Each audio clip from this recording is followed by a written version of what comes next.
Hey everyone.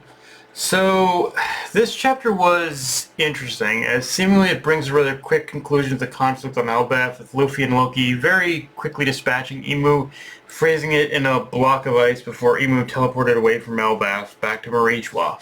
But the more interesting thing to talk about is what happened before all that, as this chapter kind of exposed Emu's biggest weakness. Its Domi Reversi doesn't work on Luffy or Loki. The reason I'm assuming is tied to the origins of their devil fruits, with Luffy being the next Nika and Loki inheriting the powers of Nidhogger, with these powers being immune to Emu's influence. And with that being the case, I'm left to assume Emu's declaration at the end of the chapter is about leaving Marie's in order to find a way to overcome that weakness. Like, it would make the most sense, because if nothing else, this chapter definitely proved the powers of these two devil fruits are outright poison to Emu. They are the only powers that can hurt him, which in itself just begs the question again of what is Emu, because whatever they are now, it's definitely not human. Which in itself is both a strength and a weakness for Emu, as I just laid out. In saying that, the weird part about this chapter for me, and I'm sure anyone who has read this chapter also felt it, is that it feels like the conflict just kind of ends. Like, I don't even know what I was, and the thing is, I don't even know what I was expecting of how this conflict with Emu was going to conclude, outside of knowing the obvious that he was going to that Emu was going to escape. But I think this is definitely a case of my feeding into my own hype and expectations.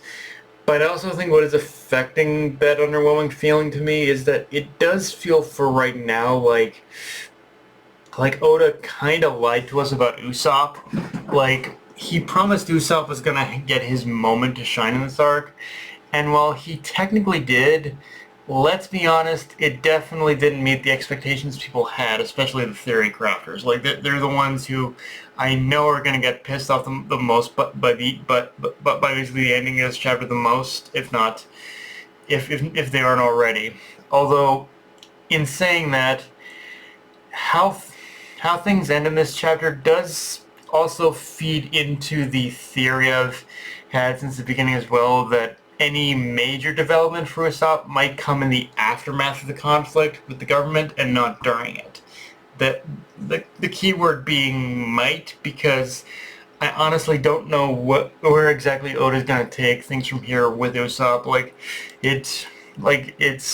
I think he is gonna give Usopp something or other, but yeah, it's like a lot of this chapter kind of played out in ways that I wasn't really expecting for any of it to play out. Like, I did kind of expect.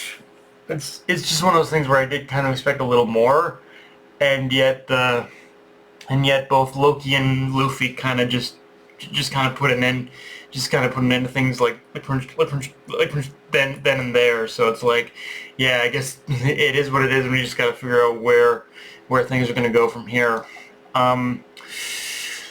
With all that said, though, this chapter does pose a rather interesting mystery, which is what happened to the Owl Library, as when Robin and Saul go to examine the damage, they find every book to have disappeared, along with its guardian Biblo. And yeah, this feels like the most obvious setup that Biblo likely did something to protect the contents of the library, because the only other explanation is that worst case scenario that all the books are now in the government's possession, and I'm really hoping it's not the latter, although so far there's no indication I've seen of it being that. So I think the more likely scenario is that Biblio had some kind of defense mechanism to keep in order to help protect the library, and that's the reason he and all the books are missing. That's the theory I'm going with right now, but we won't know for sure until we get subsequent chapters, which, yeah, from here, I'm also most interested in seeing how Loki reconciles with the rest of Elbaf now, especially given that he not only has a witness to the admission of his crime in Harudin, but also that saving Elbaf probably has earned Loki at least more than a few brownie points.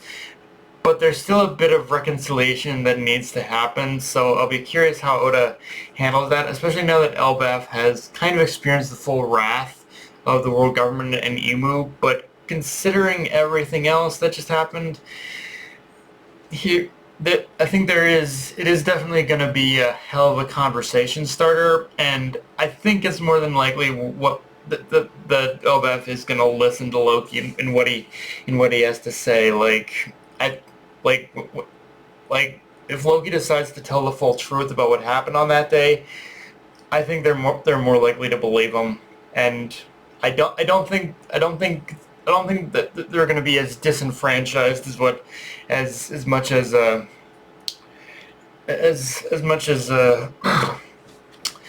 Harold thought. Like I think Harold's worry about Elbaf kind of like being beaten down and disenfranchised by learning what happened to him. I don't think that's on the table anymore. I think they're ready and willing to accept what happened, honestly. Also, while on the topic of the government, just what exactly is going to happen to Sommers and Killingham? Because Imu just kind of left them there, and I'm not going to lie, there is something delicious about the fact that these holier-than-thou nobles have been left to rot in their mortal world. Like, in fact, the only thing that makes this part disappointing is that no one has stabbed Sommers' heart yet. Like, seriously, it's right there, out in the open, and no one is taking advantage of this. Seriously, someone grab a fucking knife, a sword, whatever else, stab the fucking heart, and pretty much kill that bastard already. Would you? It's right there. And the fact that Summers has kind of put his head back together doesn't make it any better. In fact, it does have me a little concerned that we're still gonna have to deal with him. But I hope that's just my paranoia talking, and him putting himself back together was just meant as a gag on Oda's part. But again, not ruling anything out until someone stabs that fucking heart. Like someone grab a weapon, stab the heart, and put an end to that fucker now, please, for the love of God. But yeah, guys, that's pretty much all I got for this review. If you enjoyed the video, like, comment, subscribe to me on Blue Sky, Analyst Crunchyroll, be sure to hit the bell, subscribe button, and just share it around, guys. Dog Now Doing signing off. Later, everyone.